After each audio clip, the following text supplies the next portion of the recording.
The Galactic Imperial fleet hung in Earth's orbit like a string of obsidian beads, their ships casting long shadows over the blue planet below. For 15 years, humanity had been part of the Galactic Empire, a minor race on the fringes, tolerated for their resources and occasional innovations. The arrangement had been peaceful if not entirely fair, until today. Admiral Thorne stood at the command bridge of the UNDF Relentless, staring at the transmission playing on loop. The footage showed a human settlement on one of Jupiter's terraformed moons' Europa colony. Imperial forces had opened fire during what they claimed was a routine inspection. In the chaos, a child had been struck by Imperial weapon fire. "Play it again," Thorne ordered, his voice unnaturally calm. His communications officer, Liz, hesitated. "Sir, you've watched it 17 times. Again." The footage played. A marketplace, Imperial soldiers moving through the crowd, a disturbance, weapons drawn, then panic, and in the midst of it all, a small figure crumpling to the ground. 10-year-old Tom Reed, son of the colony's chief engineer. The boy had been running to his father when the shot hit him. Thorne's hands gripped the console, knuckles white. "Status of the fleet? All ships report ready, Admiral," his second-in-command, Blake, responded. "The entire United Nations Defense Force is awaiting your orders." "And the Imperial representative?" "Still requesting an audience, sir." Thorne nodded. "Bring him in." The Imperial diplomat, Vex, entered with the practiced confidence of one who represented the dominant force in the galaxy. His species resembled tall, elegant lizards with iridescent scales and multiple eye ridges. "Admiral," Vex began. "This unfortunate incident—" "A child," Thorne interrupted. "A human child. A regrettable casualty," Vex continued smoothly. "The Empire extends its formal apologies. Reparations will be—" "How many worlds does the Empire control, Representative Vex?" The diplomat blinked his tertiary eyelids in confusion. 10,000 star systems, Admiral, as you know." "And how many species?" "Over 300 sentient races acknowledge Imperial rule." Thorne nodded. "In the 15 years since first contact, what have you learned about humans?"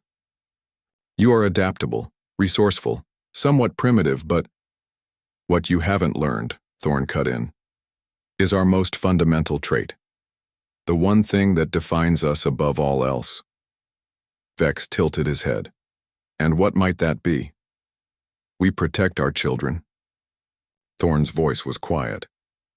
"At any cost." He turned to Blake. "Send the signal." Across the solar system, human ships began to move.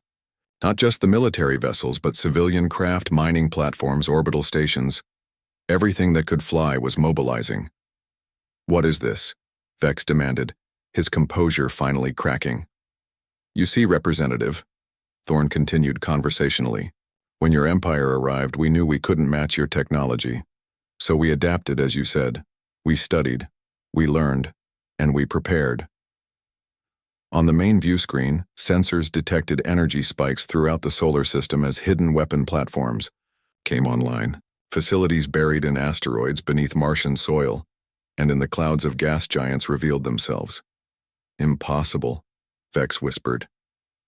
"Our surveys showed nothing like this capacity." "We've been building in secret for 15 years, Thorne explained. "Every mining operation doubled as weapons manufacturing. Every trade agreement included technical specifications we could study. Every cultural exchange let us understand your weaknesses." The communications officer spoke up. "Sir, Imperial fleet is attempting to reorganize into defensive formation." "Too late," Thorne said. "Launch the first wave." From Earth and its colonies, thousands of small fighters emerged. Unconventional craft, built from hybrid human ingenuity and reverse-engineered Imperial tech. "These are merely the vanguard," Thorne told the increasingly pale diplomat. "The real weapons haven't even been deployed yet." "Admiral," Vex pleaded, "the Empire has stood for 10,000 years. You cannot hope to—" "We don't need to defeat your entire empire today," Thorne said. "Just the forces in our system. Then we'll take the fight to your worlds, your colonies, your home world." The first wave of human ships reached the Imperial fleet. Their strange attack patterns confused the Imperial targeting systems, designed for conventional warfare. Human vessels took losses but penetrated the Imperial formations. Your empire has conquered hundreds of species, Thorn continued. You've grown complacent. But humans? We evolved as prey animals who became apex predators. We've been fighting each other for our entire history. War is in our DNA. The view screen showed Imperial ships beginning to fall. This is madness. Vex protested. Over one child? Over one child, Thorn confirmed. Because that's the line no species should ever cross with humanity. Your empire's mistake wasn't attacking us. It was harming our children. Liz reported, "Second wave ready, Admiral." Thorn locked eyes with the Imperial representative. "I'm giving you one chance. Take your remaining ships, go back to your empire, and deliver a message." Vex swallowed hard. "What message?" "Tell them what happened when they harmed a human child.